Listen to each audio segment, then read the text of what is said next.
إن الله لا يستحيي أن يضرب مثلا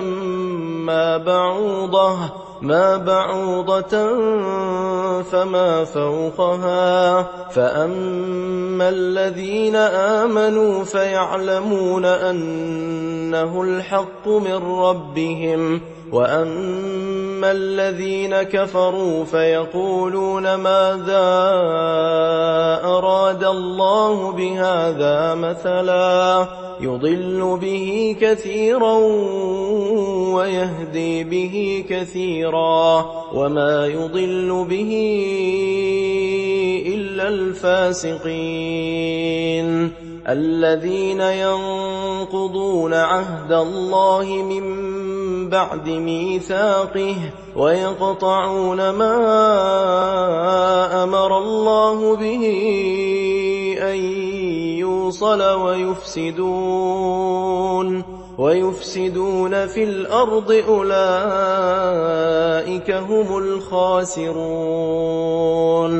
كيف تكفرون بالله وكنتم أمواتا فأحياكم ثم يميتكم ثم يحييكم ثم إليه ترجعون هو الذي خلق لكم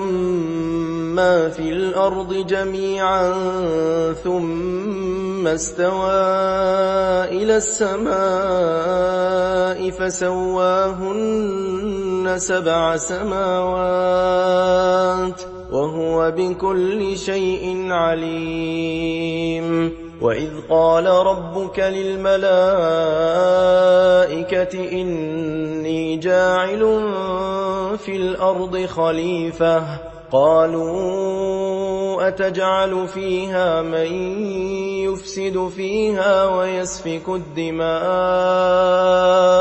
ونحن نسبح بحمدك ونقدس لك قال إني